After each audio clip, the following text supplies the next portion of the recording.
Welcome everyone back. My name is Stella Lupashor and I'm the co-host of this conference, and I'm thrilled to introduce the next session.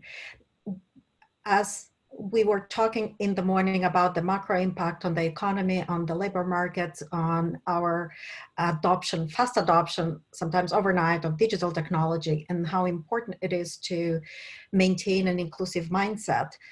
The next segment will be helping us rethink how we can now use this as an opportunity to transform the workflow, not just use technology to automate a poor process, but use it very strategically to create learning opportunities, create those micro, nano moments where people can engage and feel included and feel productive. With that, I would love to introduce two of my guest speakers, Donna Scarola, who is leading the performance management at J&J, and our own researcher at the conference board focused on analytics and learning, Nabeel Ahmad. We will start with Donna. Donna, take it away. Thank you so much, Stella. I'm going to share my screen. Again.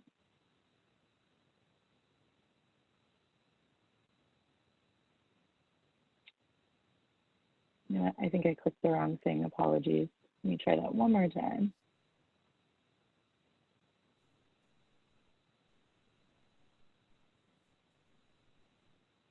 Yep, we see your presentation.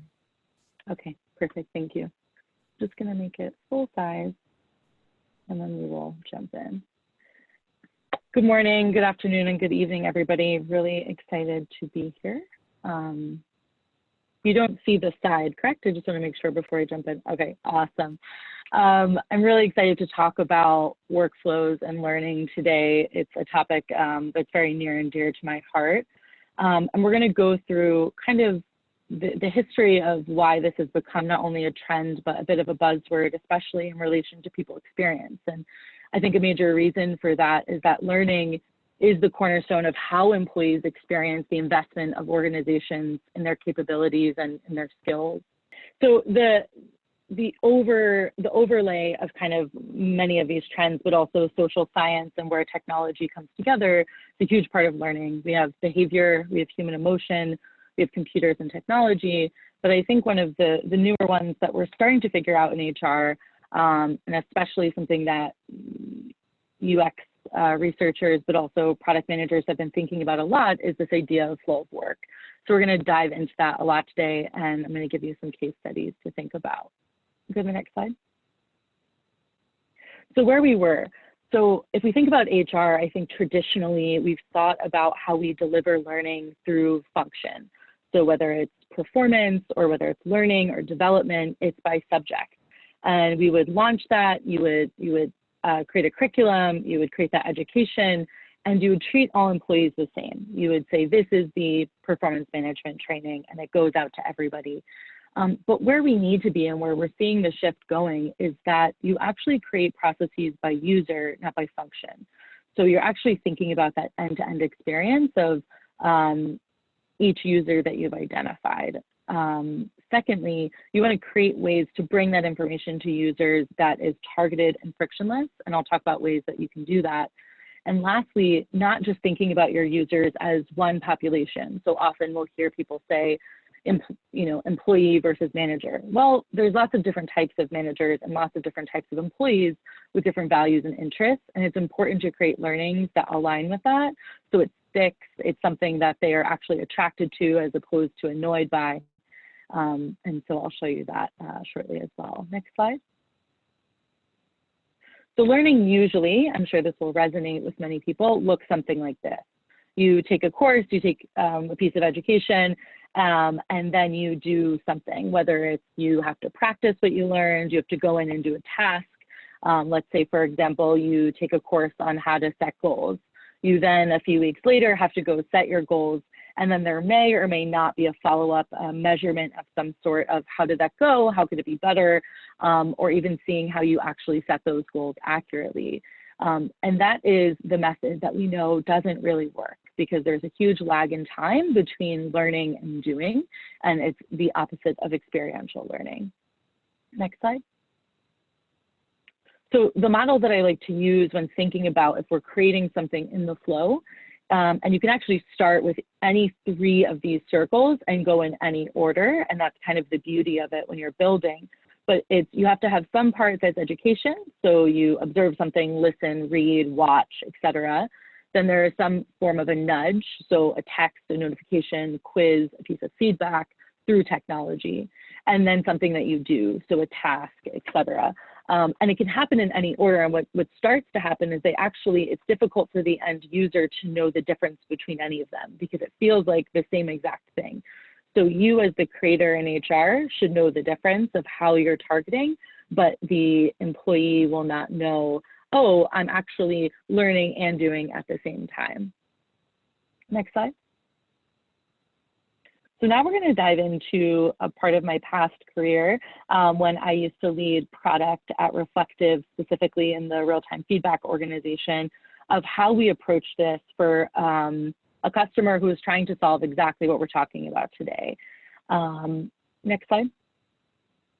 So in this case study, the way that I kind of set it up so everyone can relate is we had a customer who came to us and said, look, we've invested $500,000 this year in people leader effectiveness, specifically in giving real-time feedback. They used I would say, one of the best and most progressive trainings. They co-created this with the shop who created it, and they launched it. So they solved the right problem, they launched it, and they saw no effectiveness. They measured, they polled employees, they did focus groups, and everyone said the same thing, which was, the training's great, but I actually don't see a difference I'm not receiving feedback from my manager. When I receive the feedback, it's not any different than I've ever received before the training. So it was not effective. And so it was really unclear to our customer, how come this isn't working, right? How come the behaviors haven't changed? And so the way we approached it was we took a step back, move forward. So the way we approached it is we first said to ourselves, what are the behaviors we want to drive? We knew that we wanted managers to give effective feedback. We also knew we wanted managers to ask for feedback, and we wanted them to do so in a way that was meaningful, asking around behaviors, not just giving feedback, flippantly, and that was just like, hey, great job, you're a rock star. That was the opposite of where we wanted to go. So we asked ourselves, well, why isn't this happening? Everyone agrees that it's important, managers and leadership alike, but it's not happening. So was it the content of the learning? Was it the understanding? Did they not actually grasp the concepts and the science behind it, which was a lot of the training? Or was it recall issues? Were people not able to remember when they were going in to give feedback, how to do it? And lastly, we wanted to understand these managers more deeply. That was our third approach. So we kind of bucketed these approaches and solved for them very differently to come up with a holistic solution. Next slide. So what we discovered when we asked these questions, and we did lots of research and lots of interviews, and we also looked at our measurement on the software side that we were building to see how often people were asking for feedback or giving feedback, how close was it to a performance review, or how close was it to normal reoccurring one-on-ones, things like that. We learned a few things. There was a huge gap between the learning and doing, which was one of our hypotheses, and we knew that that was true. The second was that less is always more, that the feedback we got was the training's great, but it's almost 2 hours. And by 15 minutes in, I'm kind of distracted and I'll go back to it, but it's a really long chunk of time for me to invest just to learn how to give better feedback. And the third was that just because I learned it, right, just because I sat through 2 hours, whether in one go or in a few goes, I'm not really practicing it. And they didn't feel confident in actually applying what they were learning to their employees. So giving that feedback and asking for that feedback. Next slide. So this is what we did. We mapped out what is the normal flow for the user. And when I say user here, I mean a manager. So they log in to Reflective, to the system at the time where they gave feedback. They would go to one of their employees' profiles. They would ask for feedback. The employee that they asked would get this request, and then they would if they wanted to, they would respond and they would send feedback back to their manager. So we looked at each of those moments of where there could be drop-off.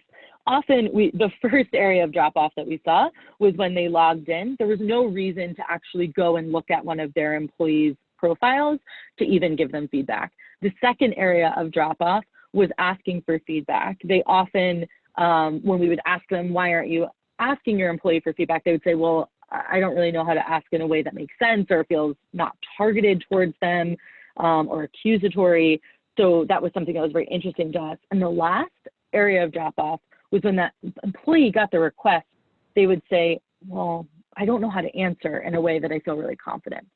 So we looked at that and we actually built in micro and nano learning throughout the flow, and I'm going to explain where. So first, the login. The manager would log into Reflective and they would get a prompt. It would pop up right in their face and it would actually let them know how many days it's been for each of their team members since they gave feedback. So, hey, it's been 32 days since you asked Lisa for feedback. Well, that's information that I might be aware of, but most likely not, and it's definitely not in my face. And things like color, such as we would start moving it from green to red, would signal to managers, hey, you're in the red, you need to ask for feedback. They would then be prompted to go to the profile, and instead of just seeing the person's face and other feedback that they've gotten, we actually started surfacing relevant information. Things like what are they looking to develop in their career, their development plans, their goals, and in a very simple view to give context to the manager, hey, this is what Lisa is working on. Third is when you would ask for feedback, we would actually prompt a video using that training, but we took a much more condensed view, and we would give examples of how to ask for feedback, both behaviorally, but more effectively in a way that we think would provide openness to the employee and make it feel like a conversation. It would then get sent to the employee. Lisa opens it up. She gets the request. She would get both a notification and an email. And it would give her an example of here's a way that you can answer this request. And when she would send it back, this was something that we didn't get right in the first go around, but employees felt like, okay, I sent the feedback, but I don't know if I did a good job. We actually built in, and it seems so simple, but we built in a little dancing emoji, and it would congratulate you on being a coach. And it would tell you why giving that feedback was such a good way of building a relationship. And we found that those little reinforcements behaviorally really made people feel confident in a way that seemed so slight, but it actually made a difference in their ability to go back and do it again. So it really closed the loop. So that is one of the more famous examples of how we took this big chunk of learning on a subject that frankly people don't love, which is giving feedback. And we made it feel like, hey, this is just a part of the task. It's not separate, it's not different. And most importantly, was embedded, and they didn't realize they were even being trained. So that was a huge success for us at the time. Next slide. So lastly, what we needed to do after we got all of those learnings, I showed you exactly what we did in the product end to end, but in summary, what we did is we absolutely defined our personas. So to get to that solution, we actually defined our personas specifically by manager. And so we knew we had managers who were high seeking, meaning they really wanted to give feedback, but they didn't know how. And then you had a separate persona of managers where they didn't really want to give feedback, but they knew it was important. And so when you look at the flow that I just showed, in the beginning, where we tell you how many days it's been since you gave feedback, that's for the persona of the manager who really doesn't want to give feedback, but needs to be reminded. The teaching, once you got into it, of here's an example of how to ask for feedback, that's for the persona who is high seeking, but just wanted that education. So just an example there of how you build, but you're actually targeting two different personas in the same flow. And of course, we figured out a way to nudge them throughout the entire task end to end. And the last thing that I didn't talk about is we created a way to really close the loop with real-time data on a regular basis. So every month, we would email managers a bit of a report card, if you will, on how they did. So how they did on giving feedback and asking for feedback by their direct reports. And we would give them an overall summary, what we called kind of a health score. So it would be by percentile. So we would let them know in their organization if they were in the 37th percentile or the 65th percentile. And it was a nice way to show through metrics how they were doing. And it really put the social pressure on them, which is something that I think we're seeing more and more in learning, is if you just open the data that already exists, it allows people to make decisions. The same way that if I don't look, you know, down at my Apple Watch, I don't realize I only took 72 steps today. It's just a nice reminder and a little bit of a guilt nudge, as I like to say. So now I'm going to dive into how do we do this in HR. So if we move to the next slide. Next one again. Thank you. So I think in HR, especially when it comes to learning, we do a really good job of solving the right problem. You know, we've had such a focus of design thinking the last, I'd say, 5 years. And it's something that's been really popular in product and software and user experience research, of course, for a lot longer. But in HR, you'll hear a lot design thinking, human centricity. So we're solving the right problem. We'll say, okay, are we getting at exactly what is going to help XYZ issue? But where I see the drop off and where this is beginning to change is we stop there. We say we've solved the right problem. Okay, people don't know how to do XYZ. Let's create a playbook, let's create a learning, and let's deploy it. And maybe let's measure it. Great. The difficult part of that, where we're missing, is that we're not solving the problem right, which is where coming into the flow of work begins and then ends with solve the problem where the user lives. So it's those two that we're moving towards and that we need to continue to move towards in how we actually come together as a function, I would say, and really using technology, embedding it into what we create, and getting better understanding our personas. So let's move on to the next, and I'll give some more examples. So there's 3 examples. First, I would say understand your users and how they learn today. That's a big one. I would say we often want them to learn in a happy path, which is an ideal scenario where everyone works exactly 40 hours a week and has no stress in their life and no other priorities. But instead, I would encourage you, if you're worried about how do I create a good learning, so if you're more on the curriculum side, the curriculum creation, understand how users are learning today. We did some of this research in late 2019 on my team, where we looked at how are people learning today, and we did this across the business. And what we discovered was we had about 5 distinct personas. And it was people who were high seeking or low seeking, people who had a lot of patience versus low patience, things like that, where we looked at the dimensions of our personas, and then we built different paths based on that.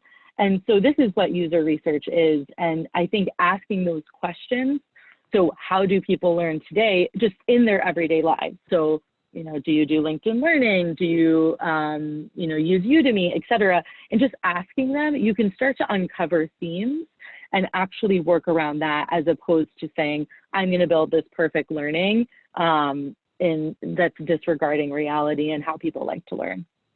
The second is really looking at and asking learners, how many things are hitting you in a day, in a week, in a month, and throughout the year. And I would encourage you to map out, and this is something we do, we take a calendar and we map out from January to December for employees and managers, and then all of the subsequent personas of them, how many things are hitting them throughout the year, from performance, from learning, from development, and does that coincide? Do they overlap? Do they kind of rub against each other in a way that makes it very stressful for the employee? So that's another thing I would encourage, is look at how many times you're probing people, because while I love to nudge people, if you're nudging people on the same day to do 2 different things, one of them is going to win and one of them is going to lose. And the third is understand timing like a marketer. And this is really crucial. The same way that you get ads, I love to online shop. I think a lot of us do. If I get an ad that's irrelevant, I pretty quickly tell it it's irrelevant, and I've kind of lost trust. And so that happens to our employees as well. If you suggest a learning that they've already done at another company or in a previous role in the organization, they're no longer going to trust that the way that you're pathwaying them through learning is relevant, that you don't understand them. So I would say that's a really big one. If we're starting to move, and we are starting to move towards predictive, but when we do so, we have to make sure that not only is the timing right, but the accuracy, because once we lose that, it becomes really difficult to get that trust. And so I would say mapping out how many times you're hitting them, but also the accuracy of it, make sure you're getting it right. So do it first in betas, get feedback before you launch to everybody, because it's really, really crucial for the user experience, or rather the employee experience. Next slide. Donna, there is a question. How long did it take you to do the persona? Is that a lengthy process? What is the duration? Yeah, great question. So in software, it's a lot faster. So I would say when I was at Reflective, we could do persona work in 3 weeks. A lot of that had to do with being a startup and moving fast. I would say it didn't take us that much longer, actually, at J&J last year. We did it, I would say, end to end. It was about 8 to 9 weeks. So still very quick. And that was only, I would say, 3 to 4 hours a week that various cross-functional teams, so technology, user research, HR, and then business experts came together to really work on this. It was a core team of about 7, 8 people, and a broader team that we brought together a few times of about 25 people, to give you an idea. And a lot of it is asking really simple questions that almost sound insane, like how, where do you go when you go to search how to set good goals? Where do you go to look when you want to just peruse trainings for your own development? Like simple questions. And people will almost think you're a little, like, why are you asking me this? But you'll find key themes, because one thing that someone told me once, and it's always stuck with me, is people always have a workaround when there isn't a solution in place.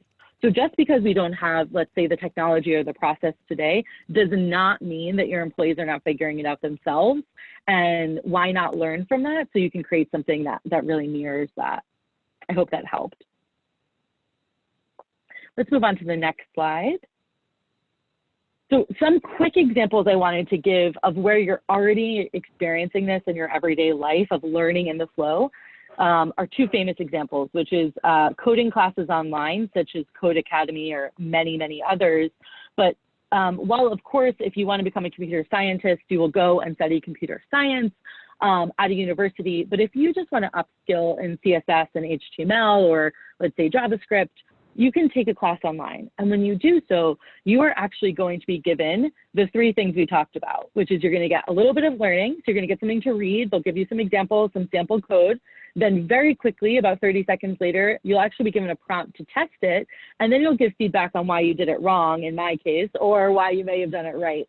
And that's an example of learning in the flow, where you can learn in a few weeks, some commands, let's say in HTML, where you might have had to wait every week in a course to get that curriculum, study it, and then find out if you absorbed it. And so that's just an example. And the second is Duolingo. I think we see this a lot in language, is mobile apps and just even web apps that teach you language by doing, speaking, and reading. And it's a much more iterative way. And it's very different from the way that I know I learned languages in high school. So it's something that it seems so simple, but it's a phenomenal example of how that is learning in the flow. So learning in the flow, if I leave you with one thing to remember out of all of this, learning in the flow is just learning. It's just a better way of learning. Next slide. So one thing I want to give you is thinking about if you are in a position where you're modeling your HR organization or have any influence over that, I think it's important to think about how you're actually designing the org when you're actually, how do I say, deploying learning in the flow and learning in general. And so I wanted to give you a bit of a model here. I won't go through all the details, but it's important for the COE in any HR function to really understand the strategy and the scientific backing. I think of them as the UX researchers if we're comparing this to consumer software. The second is your people experience. They are your product managers. They understand the personas end to end, and they'll help you measure if your research actually landed well with your users.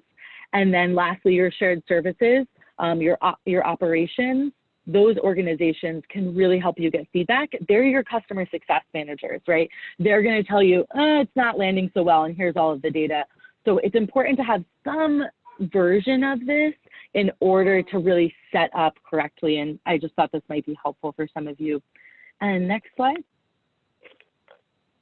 And some common methods that many of you probably already have in your organizations, but I wanted to bring up: proactive nudges and passive chatbots are great examples that you might have already used or you might have already deployed, where you can really teach people in the flow of work, where they don't have to leave what they're doing. They don't have to leave email. They don't have to leave their web browser. They can do it right then and there, as well as proactively get them to do certain things.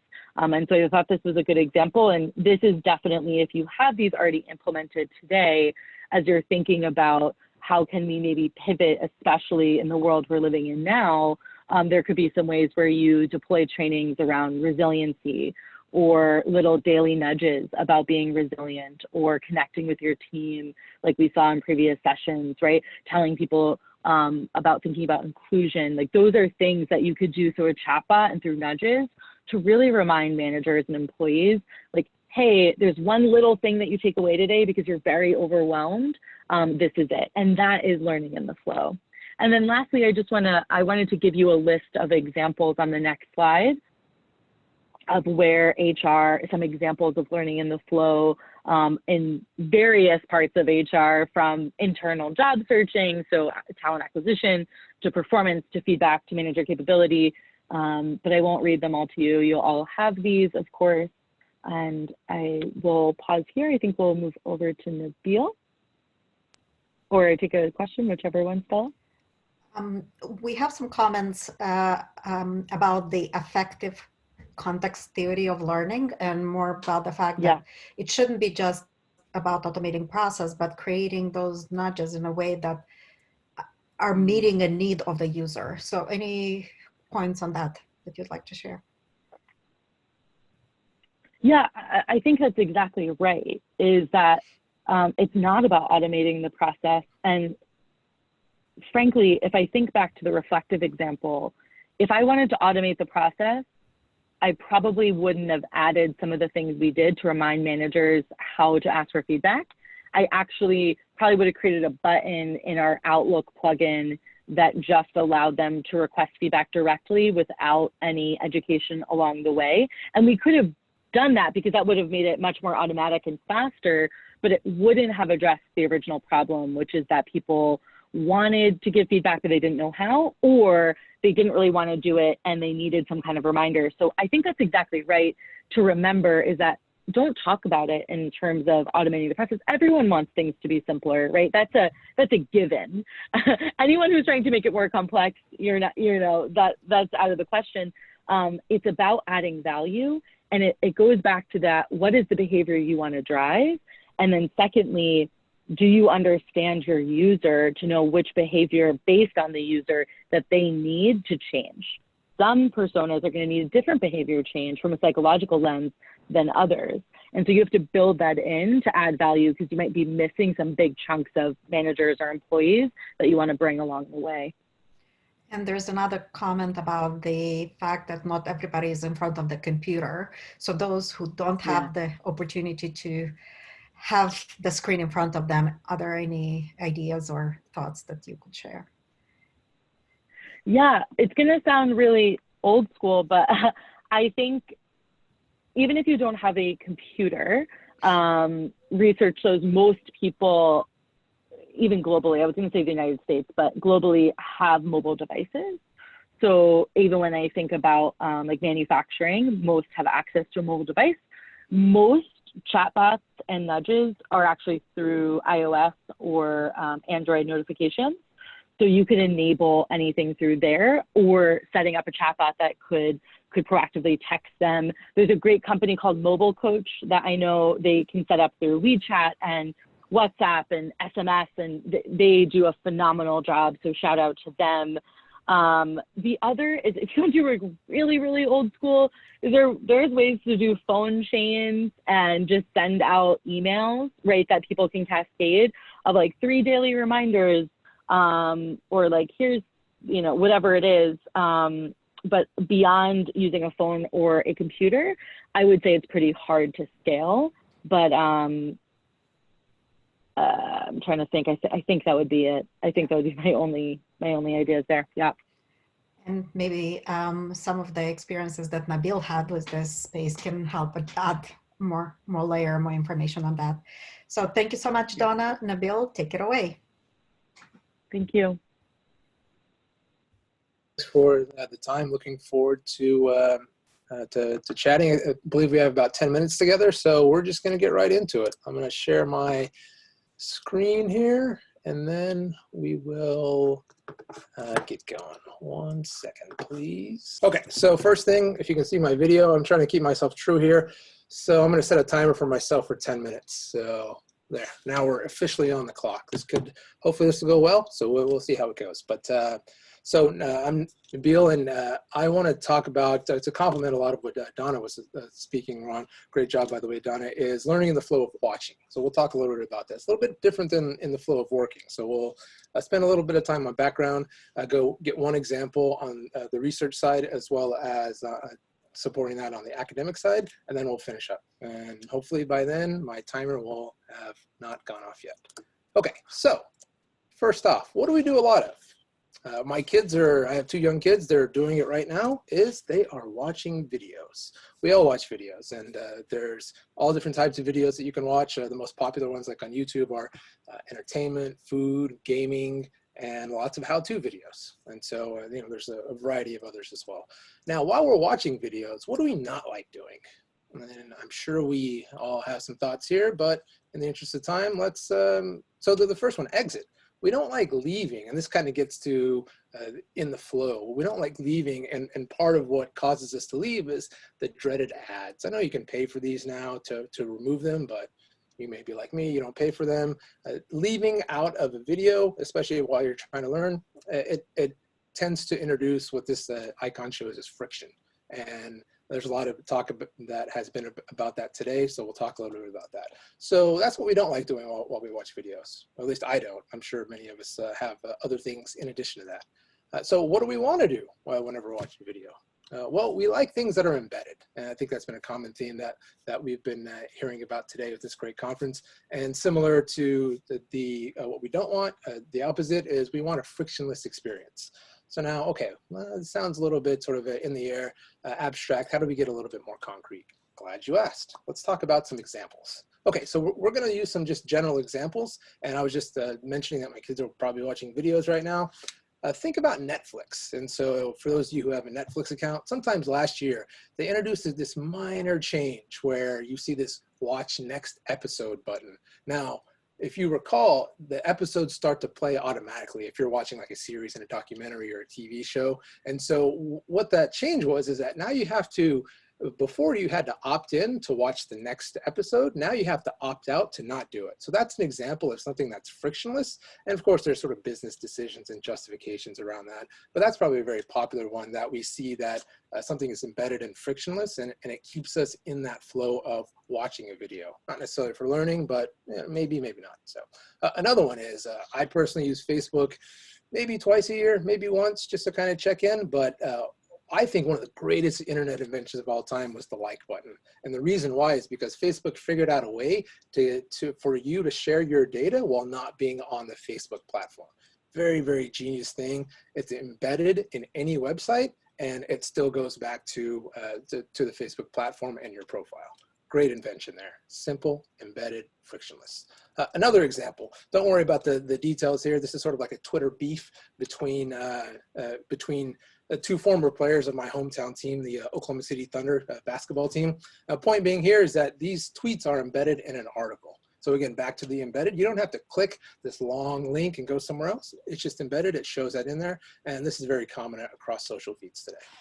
And the last one is good old Clippy. I may be aging myself here, but this is whenever Microsoft Office first came out, maybe like in the late 90s, there was this sort of like virtual assistant called, I think it was called Clippy. And it had, let's just say, strong opinions. My personal opinion is it may have been ahead of its time, but the idea was that it was helping you while you were editing a document, sort of in the flow. Now, speaking of that, that was about 20 years old. In my opinion, this whole idea of in the flow, it's not new. I mean, if you think around like performance support, adaptive learning, a lot of these things have been around for a very, very long time. And so while this term is more recent, it's not necessarily a new concept, but I think there's an evolution that's been happening in the learning and development space where it started to take more of a natural progression there. Okay, quick time check. I'm about halfway through, so I got about 5.5 minutes. So back to the videos. So now what I'd like to do is just use one specific example to where we could talk about how we can use videos in the flow while helping learning and to improve learning. Okay, so question, videos are good for learning, right? I mean, we all watch videos with how-to videos. I've done a lot of them, lots of goods, but some drawbacks as well. So the first one, a couple of these, it's multimodal, meaning videos are good for audio, video as well as text. It's an authentic context. When you're watching videos of people, you feel like it's something that's very real and perhaps something that could happen in your life. And certain types of videos, especially those for learning, are they promote critical and reflective thinking. And we'll get back to that in a second. Yeah, but, right? There's always the yeah, buts of us, right? And so I'll be that person that, yeah, our videos are good for learning, but, well, so here's some of the drawbacks. They're passive, right? You watch videos, but you don't, I mean, you know, I'll be honest, I fall asleep watching Netflix basically every night, and then I wake up at 2 in the morning, I'm like, oh, well, what happened, right? Because there's a lack of interaction, which gets to the second point. But then the last one, which is very interesting with social media, if you really think about all social media, it's actually very solitary. You do it by yourself, and videos are no different. But there can be some solutions to this. So the question then becomes is how do you embed learning while watching a video? And we've got about 4 minutes left. So now let's get to, so I did my doctoral degree at the Teachers College of Columbia. And the reason why I mentioned that is while I was there, their R&D research and development lab built this product called Viola. And this is a nonprofit company, so, but feel free to check it out. So the idea is that, can you use video along with dialogue to improve the learning experience while you are trying to learn through watching videos? And that's sort of the base sort of research question that they were looking at. And so the idea is that the video powers things. Like that's the reason why you're there, but the discussion that you have helps to drive the context as well as your ability to learn. So a couple of examples.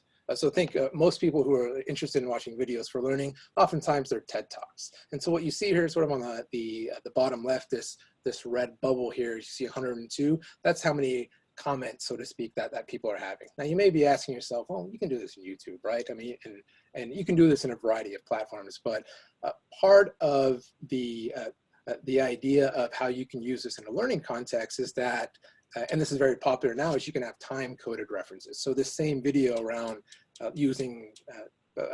talking about the benefits of laughter, the question comes, well, do you guys agree that when he says the secret of life is laughter? And so the point here with the time-coded reference is that while you're watching this, then you stop there and you see the comments that people are making at that point in time of the video that you're watching. And then what happens is you start to have quality discussions around it. And short summary here, don't worry about reading it all, is that a lot of people agree, but some people disagree. And so this is the idea, is that can you elevate the concept of watching videos while having a discussion with people and keep that embedded in the same place that you are without having to go anywhere else. That's really what we're trying to get here. And Nabeel, I think Yep. This is a great also example of how communications can be used. A lot of times Exactly. leaders are using video as a way to spread the message, but if you allow employees to engage in the conversation, it will provide a much richer, even if it's asynchronous conversation, Sure, to continue and get the message across. Exactly. And thanks for that, Stella. And so here's another example, micro practice. So here's a video, and this is probably more popular these days with COVID-19, is that here's a video of a student practicing a legato here. And the question is, again, time-coded. It says, okay, well, what do you think is happening here? Are there ways to improve it? So again, there's an opportunity to add a layer on top of the video to improve the learning experience. Okay, so that's a quick summary of that, and I believe I have about a little over a minute. So in summary, watching videos, now, whether you're watching a TED Talk or whatnot, any type of video, they may, but they also may not lead to cognitive, which is a fancy word for learning, or behavioral change. Now, how can we increase the likelihood of that? Well, with video discussion and annotation, you can help to bridge that gap between three things: the video itself, the subject matter of the video, as well as your pre-existing or prior knowledge. In sort of fancy terms, that's called the zone of proximal development. That's an educational theory. And I have a couple others listed here. And once this is over, I'll be happy to paste these in the chat. But these are a lot of different educational theories, should you be interested, that we can spotlight there. Okay, my last 30 seconds. The last thing I want to share with you, if you take nothing else from this 10-minute chat, is effective learning happens at the intersection of content, technology, and pedagogy. If you think TED Talks and a lot of videos that are out there, they always cover two: the technology, which is the video platform, and the content.